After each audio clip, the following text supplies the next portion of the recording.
All right. So we can start. Yeah, we are ready to go. So Awesome. uh, let's start off with you telling a little bit about the game, what we're gonna watch today, who you are. Sure. So I'm Justin. I'm the CEO at Dream Harvest. I'm also the creative director and the sound designer on this project. As you can probably tell by all the music equipment behind me. So Neuroslices. So Neuroslices is kind of a post-cyberpunk strategy game that has its origins in RTS, but tries to do a number of things differently.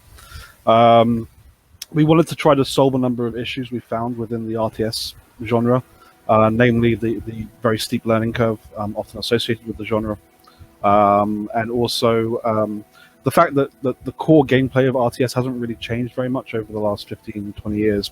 It's always been very much about micromanaging your units. It's been very much about the kind of base building aspect, and a couple of studios have been doing slightly different things. Obviously you got the Total War franchise where they took things on to a massive scale. You have the guys behind God, what's it called? They are Billions, which kind of took a tower defense approach to RTS and base building. What we wanted to do though was change core interaction, so the actual process of how you play the game. If you want to jump into it, so you've got two options here. You can do the story mission, which teaches you the basics of the mechanics, or at least some of the basics of the mechanics, or jump straight into some PvP, but you can play against the AI. Oh. What do you want me to do? The PvP gives you a better idea of what the actual game is. Yeah, I tried out the tutorial stuff for this part, and it says that I can only continue the story. So go to Aurora, and I'll talk you through how to play. okay, yeah. It's more fun that way because before you use a completely different set of abilities. So in our game, we wanted to do a couple of other interesting things. Is kind of put like an RPG layer on top of the experience. So the game is planned to be free to play rather than a premium title, and the idea is that we're going to be adding new content, new areas, new levels to play, new abilities, etc. Post launch. So yeah, Aurora's your character. She's kind of like a crazy entrepreneur who we're actually working on another game at the same time as working on this, where you learn her origin story. But she runs this thing called the CSL, which is the Container Star League, which is a underground slicer league. So in the game, you play as a slicer, which is a freelance, kind of like a hacker, but in this future world that we've created in a city called Catena. It's an AR layer over reality that everyone is plugged into. So you no longer experience reality as it is. You're experiencing a combination of the real and the digital combined. And this is run by a corporation called Minecore, or an offshoot of Minecore called Tesseract. And certain people have learnt to harness the powers of the neuronet in order to manipulate it, and these are known as slicers. We talk a bit about this origin in our other game. In this game, this particular build is kind of a prototype rather than a... Oh yeah, ignore the videos, they're bugged. Yeah, so this is a very early pre-alpha that we built specifically to raise funding for the game. So if you know Roaring to go, you should be able to jump in. So you will be my guide here, so yeah. Let's do this. Okay, so do your best AI. And what the rank is... I cannot change the rank. No. Oh shoot, it looks like it's bugged. Oh my god. Classic. Oh, yeah, there we go. Plug me in. Yay. Yeah, all of the UI and everything is due to be completely redesigned. It's all very early stage. So the premise of the game, at least in PvP, is in 1v1 you've got to destroy your opponent's access core, which is their base. All of our maps have different objectives that you can fight over. They're optional. You don't have to use them to be able to beat your opponent. In our game, also, you don't have set factions. We have things called node paths. And the nodes are tied to particular factions, but you can mix and match. So in one match, you might go in with the data path, which is pod tech. We renamed it. And in another match, you might go in with network tech, which is another faction's set of abilities. After building these, you can click on them and then you can upgrade them. So right now they don't do anything apart from give you territory. Oh, okay. All right. So you have pod accelerators, which generate data pods. These increase your data, which is what you use to purchase everything. And you've got memory banks. So memory banks allow you to spend memory to upgrade your access core, as well as access certain other abilities. Okay. So There was another one. Demo. Oh yeah. I can and destroy them. Yeah. And then you've got pod nodes level 2. So if you upgrade that, which requires 5 memory, that gives you access to a whole set of other buildings. Mm. And scripts. So scripts Seems are like your somebody's units. coming at me. As long as you don't spawn any, the AI at the moment is relatively basic. So as long as you don't spawn anything, any units, it won't attack you. So the scripts are kind of like cards in a card game. So you have buildings, units, and hacking abilities, or we call them functions. These are earned outside of games, and then you can upgrade them. So there's a variety in this game. Currently, we only have 12 in the game, but we'll be launching with about 60. So it would be a mistake to use 1 byte here. You can do it. Yeah, he will start spawning units though. Oh, okay. I'm gonna wait just a little bit. I want to see what will happen when I get there. Yeah, so everything is done via territory. So by capturing territory around that cannon objective, that's an enemy, right? Oh yeah, but it's because okay. I need to react. So one thing is you can click and hold and drag to like paint units onto the board. Oh yes, this is much better. So one of the unique things about our game is all of our units are AI controlled. You don't have to micro them at all. So you're focusing a lot more on territory management, territory control, resource management, upgrading stuff, countering and outflanking your opponent. Matches are much faster than the traditional RTS. I can see how fast-paced this can be. Like, it's an enemy and you just. Yeah. It's always a good idea to spawn a bit further back because their health goes up as they're spawning. Ah, okay. So those units you're fighting against, the firewalls, they do splash damage, so they're pretty evil. You need to upgrade your access core in order to access the higher level units. This one here. Yeah, so if, on the UI on the far left next to your memory amounts, if you click that. Here. Yeah. So both of the node paths have different upgrade trees. Those will also be customizable outside of matches as you earn new ones. So we wanted to have a high level of customization for players, allowing them to kind of build their own deck of abilities, or their own deck of scripts, choose their node path. Yeah, I'm gonna restart. the I game realized I need to be faster, a lot faster. So generally, the best thing to do in early match is build a load of those data accelerators, let them spawn pods, and then switch their abilities so they start generating new data, so you have more data. Okay. So I start with this nodes. Yeah. So if you just spawn one of them, and then you'll see what happens after it spawns. Upgrade your base as well. Try to do that as early and often as possible. The best one is. It depends on your playstyle. Yeah. The capacity one is good for if you want to have more memory for upgrading stuff. Data barrier is pretty cool if you want to have a shield on your units when you spawn them. And now I update this to the other one, the pod accelerator. Yeah, and I do the same for this. Yeah.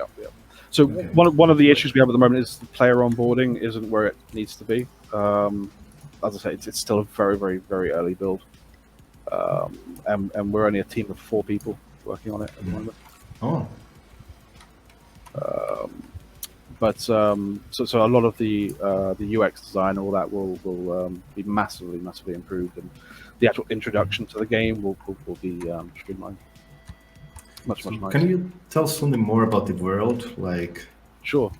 it's really fascinating, like with AR elements and everything. So. Yes. So the area you're actually in at the moment is called the Construct.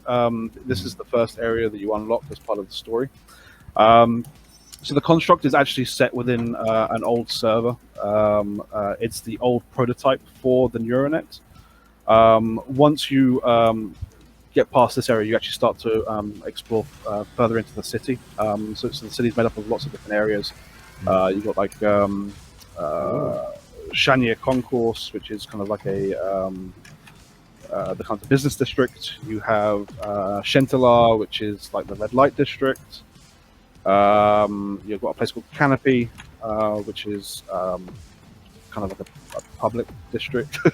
and there's a whole load of different areas. And as you progress through the game, you'll be accessing new maps, new mission types within each of the different areas of the city as you uncover more of the story. What's quite unique in our game is we actually combine PvP and PvE gameplay into kind of a singular whole. So as you progress the story, you might have to play PvP to be able to unlock the next mission, or you might have to do a PvE map, or you might have to play a co-op mission. We have a variety of characters and NPCs that you end up meeting, and they give you contracts, and then the different contracts can be completed in different modes. And it's by completing these contracts, you become more powerful, you unlock new scripts, you unlock new upgrades, and you obviously get further into the city while uncovering what's happening. What is the origin of the slicers? Why is Minecore trying to control the city? Whole sorts of different things are happening at the same time. I don't want to give away too much. The one thing that we've had a very open development process. Like, we've been developing this game for 5 years so far. Oh. It's been a long journey. But I was surprised. You said there's only four people, and I was looking at this game. And we only went full time beginning of 2019. So before that, we were all part time on this. So the one thing we've ended up sharing is a lot of very early builds with our community, trying to build up that community as early as possible. Because when you're trying to do something quite different to the traditional RTS, I think it's really important to get community feedback as early as possible.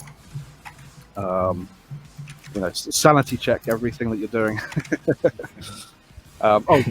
So the I'm pointing at my screen. You can't see me pointing, but the things that are generating pods, you need to switch them over to their other mode in order to actually generate more data.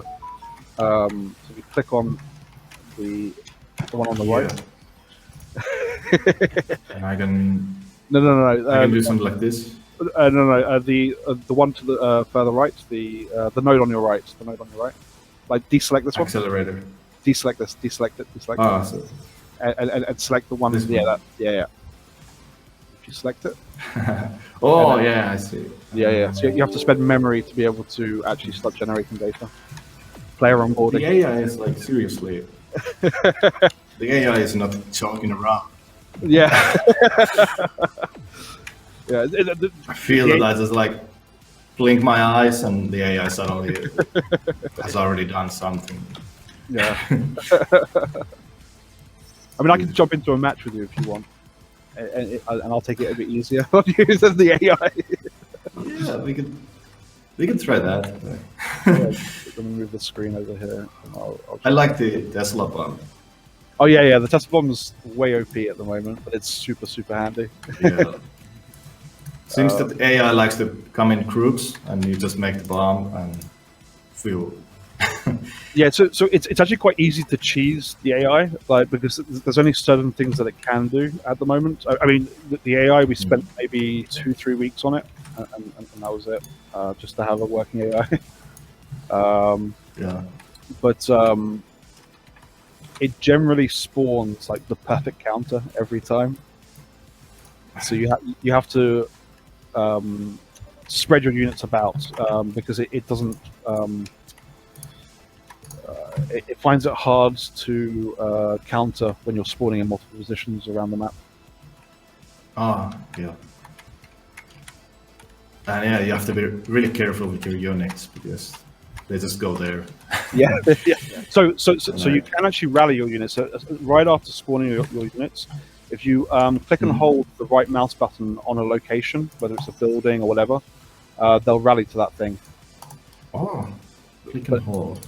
Yeah, but it only works for a short window after you spawn them. Okay, that's smart. Yeah. Now they're on. Oh, I see the. I cannot hear you, Matthias. I think your mic Can you is hear me quite now? low. You're very, very quiet, Matthias. Yeah. I'll turn this one up. I have no idea. Okay, now it's better. Yeah. Yeah. Right. Yeah. Can I kill myself with Tesla bomb or my units? I mean. No. We Okay, that's good to know. But we disabled that because it really annoyed people. The learning curve is really high, at least for me. How I see it. Like, what we generally find is a lot of people after a match or two pick up the basics. oh my. Yeah, you're right. But we're definitely going to try to improve upon that. I mean, right now we kind of throw you into the deep end with an AI that has access to loads of abilities, and what we'll probably do as once we get back into developing this is easing that curve much nicer way. Yeah, I mean, I like high learning curve. Like, if the game holds your hand too much, I don't like it. Oh, no, definitely. I think we want to make sure though that we're able to attract a slightly wider audience than traditional real-time strategy games, which we already have. I mean, to be honest, like our community is made up of loads of different types of players. We have people that are super hardcore StarCraft 2 competitive players, all the way up to people that have never really played RTS games before. But we definitely, I think, need to optimize that learning curve. Or at least, I'm still alive. Yeah. Those lasers were coming, and I was like, okay, this is it. No. I feel like I'm very defensive, though. Yeah.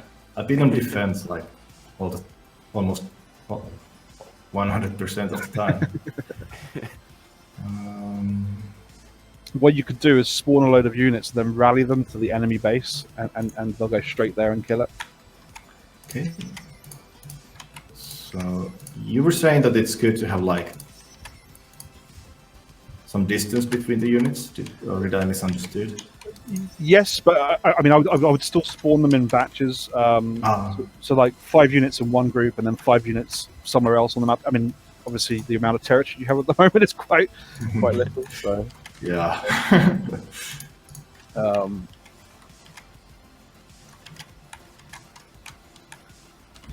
Let me start up the game, and I'll jump into a PvP match with you.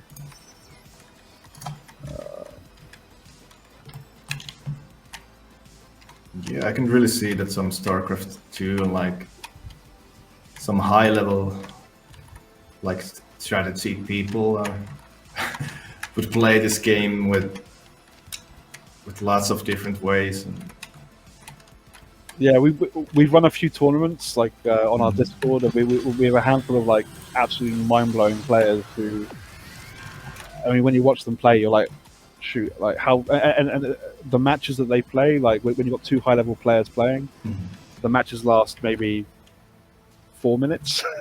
4 minutes. Yeah.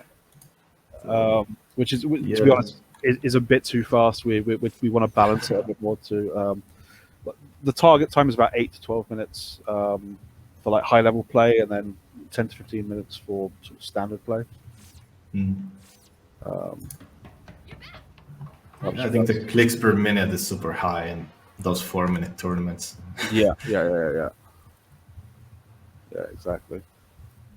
I'm ready to slice. What You can change your deck if you want. So if you go to the top right, Deck or Yeah. here. Yeah. yeah. Mhm. So Oh, that's nice. So you have a whole lot of different scripts. You can actually upgrade your scripts, but the upgraded scripts are only available for the PvE modes currently. But yeah, here you can build a better deck, and there's a number of different ways. Why I have a Tesla pump twice So- here? So in our game, we use things called stacks and slots. So a stack is a group of scripts that unlocks sequentially. So when you start a match, the first stack is available straight away, and the second Oh, stack yeah. unlocks, I the see. third stack, and the fourth stack, and fifth stack. Oh yeah, you read it from left to right. Exactly. So each stack can have up to 3 scripts in it, offering you obviously a variety of different options in the early, mid, and late game. You can actually swap scripts out during the match as well. Oh, So for instance, you might start the early match with having like your bit and say a firewall in stack 1 and stack 2, but then by mid game you might actually want to get rid of the bit and swap it out. for yeah, something else. I can see that happen. You see that the enemy is using some kind of tactic that you could counteract with some other kind of stack, and then you just go with it, right? Exactly. So yeah, the Sentinels are really good scripts. The one in the first slot on the far left. Oh, Yeah. That's a good defensive script. Good for early on. The I want firewall, to try this brute Yeah, force for yeah, some reason. the brute's evil. it disables buildings, like it rams into buildings and disables them. Yeah. You can also click and hold on the scripts to populate the deck. Oh, okay. Yeah. I would take the firewall in as well. Here. Yeah. You can put it in slot stack 2, I would say. Like, Yeah. Maybe. Yeah. Let's do it like this. Yeah. Maybe. Yeah. I think I'm ready to go.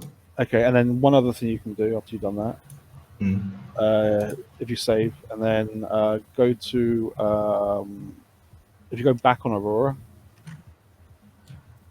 You mean? Ah, yeah. where it says back there, and you go to her shop. So I want to swap my node tech. You can swap to the network tech, which is a very different way of playing. Okay. Yeah. This is I'm done. interesting. So this one works very differently. You can like teleport units around and do other cool stuff. Okay. So you're in? Or- I'm going in now. Okay. Let's see. Mhm. So I'm just This loading is up. one of those games, you know, that 30 minutes is definitely not enough. Yeah. Yeah, and it's good that you were the last one. So Yeah. I just let the best Wannabe win. Wait, this takes a minute. All right, here we you go. don't have to hurry up. I can just beat you in like 3 minutes if you want. Yeah, it's okay. I mean, we can play the whole night here. No, I'm fine. Like for some extra time. Cool. Okay. Okay, and how do I know it's you? We're the only people. I don't know. Yeah. But don't forget to upgrade your base early and often because you need that to be able to unlock the later scripts. Yeah. Oh, this is totally different. Okay, let's try this one.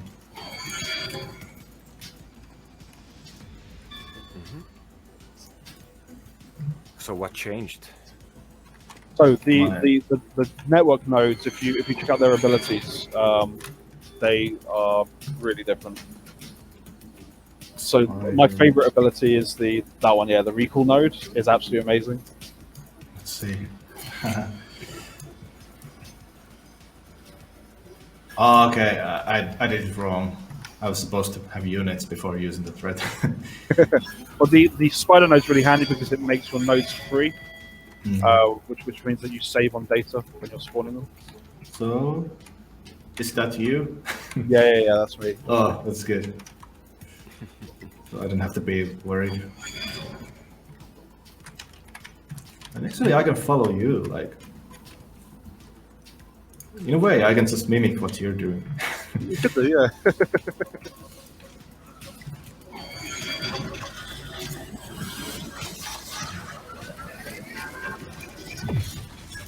I think there's some one of your fans out there is saying, "I promise I am behaving and not trying to sneak into a match over here." So there can be like 4 players also, like simultaneously. We have got 2v2, but the 2v2 map is a bit buggy at the moment.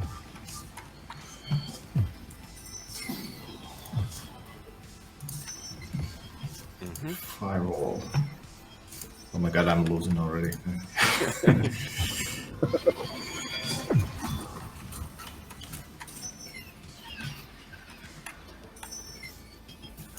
I know it doesn't look that I'm trying, but I'm trying.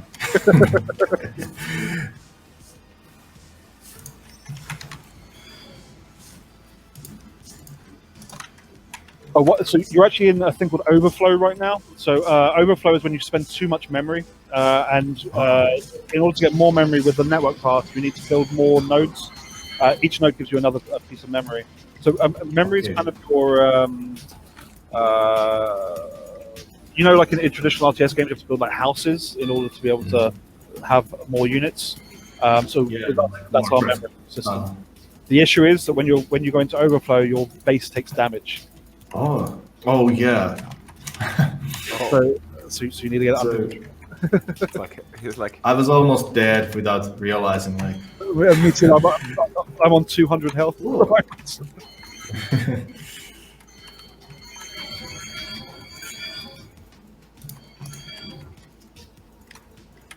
Taking damage still?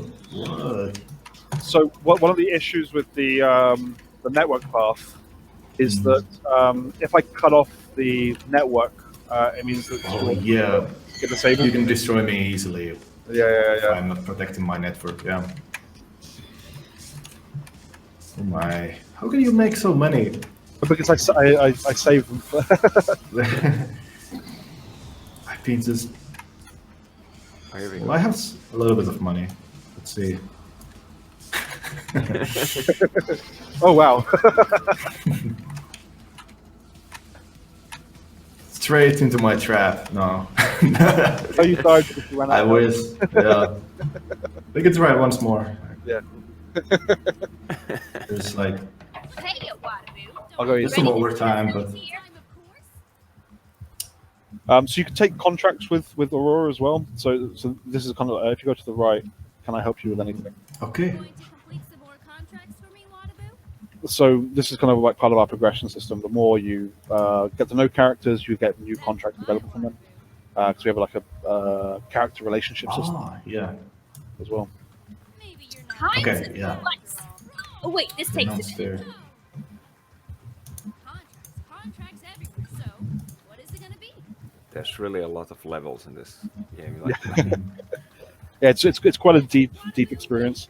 I mean, the way I kind of describe it, it's kind of like if you think like the Division or Destiny, but an RTS, is kind of what we're trying to go with. How about the audio? Actually, The audio, so tell the something about it. the music is composed by our composer Daniel Elms. He's worked on stuff for like Ridley Scott and a couple of other people. I did the sound design.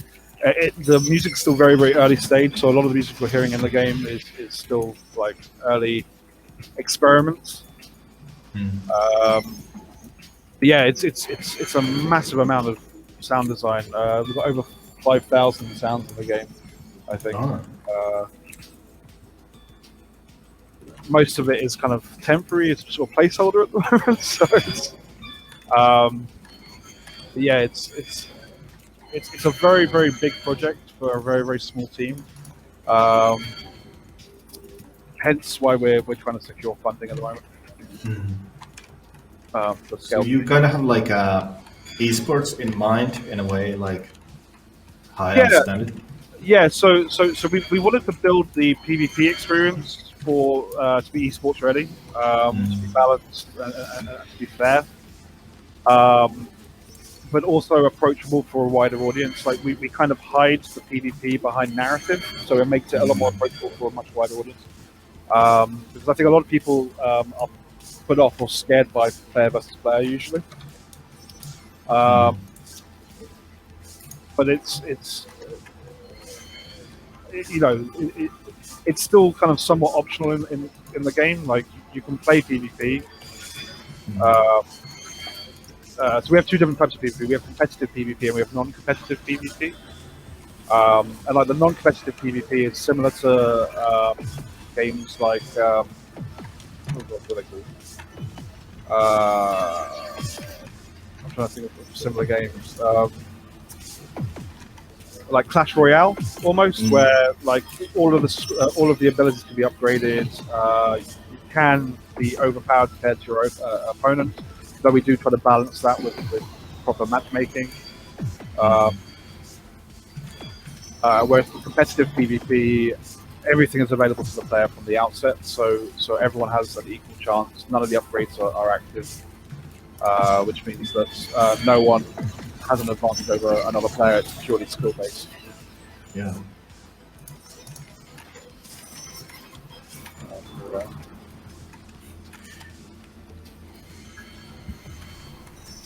Yeah, I'm focusing here. Yeah, Still yeah. losing. You're running out of money as well. Oh, yeah, so the one issue with the network path is that you don't generate data as fast as the data path. But if you build, so right now your network isn't connected to your node, so none of these buildings would actually. Yeah, that's true. You need to connect it. Yeah, there you go. But there's a tier 2 building. You upgrade to the network node tier 2, and then upgrade it again to another building. It's a building that generates data. It's called the extractor.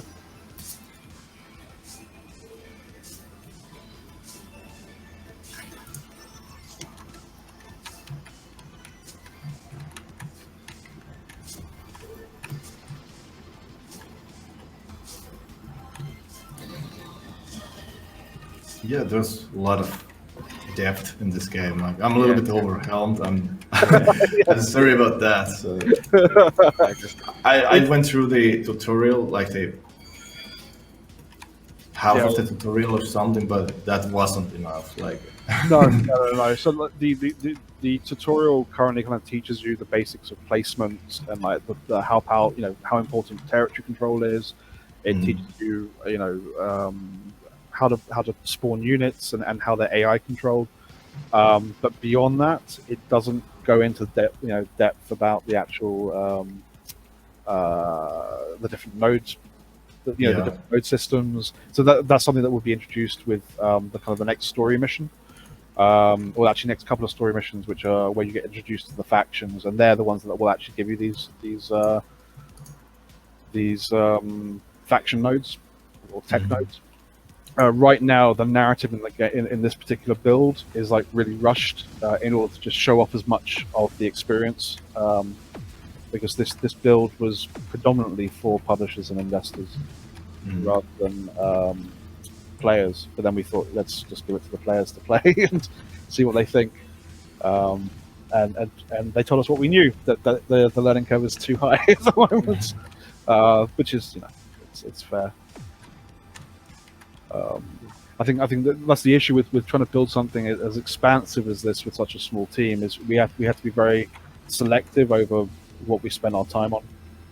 Like all the art you see in the game is one artist. All the 2D, all the 3D, everything, all the animations.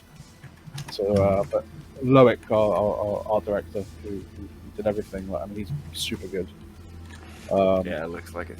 He's ex-Ubisoft, he's done stuff for Disney, he's done stuff for Tish, who do all the cinematics for League of Legends.